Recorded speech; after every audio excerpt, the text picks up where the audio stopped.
Hi, I'm Tanya Heikkila, and I'm a professor at the University of Colorado, Denver. Much of my research has focused on water governance, which is how our policies and institutions are designed, where they're effective, and how we can learn to adapt and improve them over time, especially in the Western United States. Here in the Western United States, many of the policies and institutions and processes that determine how we use and protect and manage water were set into place over 100 years ago, often for 19th century or 20th century problems. Our water policies and institutions today are not well equipped to deal with 21st century problems, such as aridification from climate change or rapid urbanization. Yet changing policies to meet the challenges of today and into the future, especially when those changes create winners and losers or impose costs on politically powerful groups, is hard. Conflicts are inherent, and decision-making processes are often slow to adapt. Additionally, the lack of connection between our governance of water and other related issues limits our ability to develop creative solutions. For instance, land use and energy planning are often disconnected from water policy. Groundwater and surface water management are largely disconnected. And our laws for protecting endangered species are out of sync with our systems for allocating water. Moreover, the voices of indigenous populations and communities of color are disconnected from many of the processes where we make water governance decisions. These challenges put us at risk of ecosystems collapsing, of depleting our available groundwater supplies, of farms drying up as water rights are sold to cities, and of Western economies and industries not having adequate supplies to plan for the future.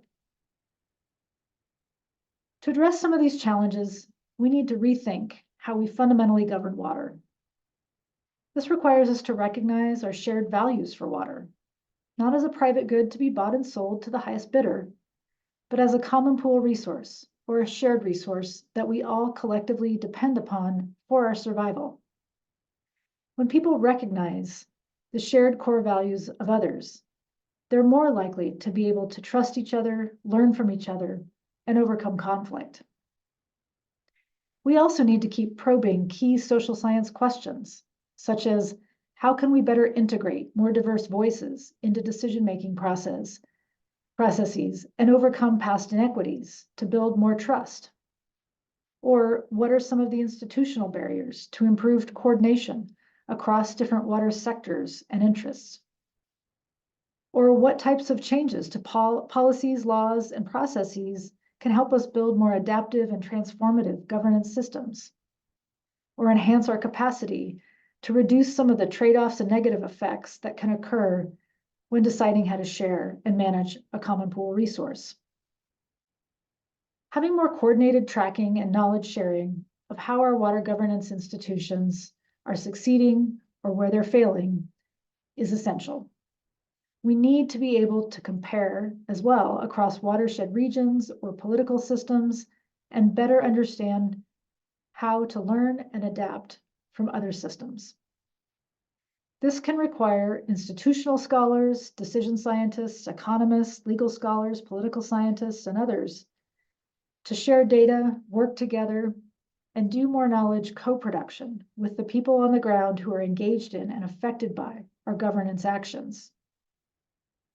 The capacity to build a more resilient water future in the Western United States can be greatly enhanced when we build knowledge and capacity for more coordinated, innovative, and equitable ways of deciding how life-giving water supplies can be governed.